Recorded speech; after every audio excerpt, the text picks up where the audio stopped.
Hey, it's Clay Trader, and this will be a video chart on ticker symbol BCEI. We will take a look at the 30-minute time frame. Real quick, what do I mean by 30-minute in case maybe you're new to charts? Instead of each one of these candlesticks here representing 1 day's worth of price action, which is what you would normally see, each one represents 30 minutes. So while this here may look like several weeks worth of time, it's actually just the past several days broken down into 30-minute time slices. I've done this analysis on quite a few different occasions, so that's where these red and green lines are coming from.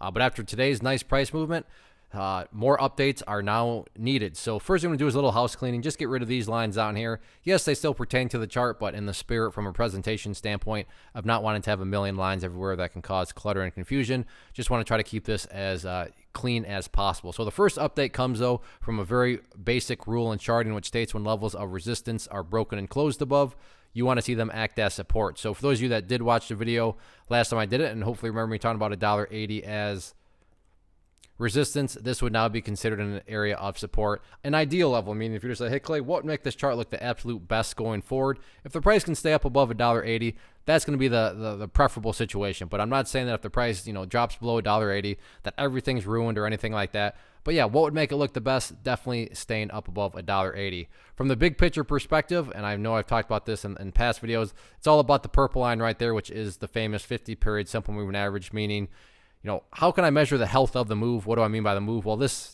big thing right here, the move.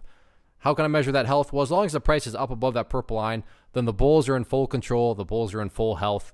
And that's just really kind of the very black and white way to measure, just the overall trend of the chart. Now, what about levels of resistance? If this upwards move is going to continue, where are some of these next potential battlegrounds at?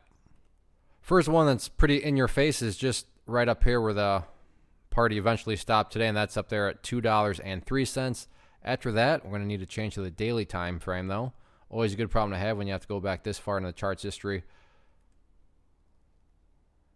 After next key one right up there at, we'll call it the $2.30 mark. So about 203, 204, and then $2.30 next two key levels. But at the end of the day, as long as the price keeps on doing what it's been doing in terms of just putting in these higher lows, as you can see, then the long-term chart is going to continue to take care of itself.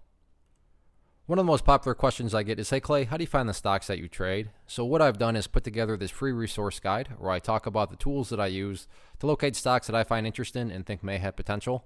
So if that sounds like something that could add value to you as a trader, then by all means, click right there to get access to the guide. The guide itself is very short and to the point, and like I say, it is free. Thanks for watching. Have a good one.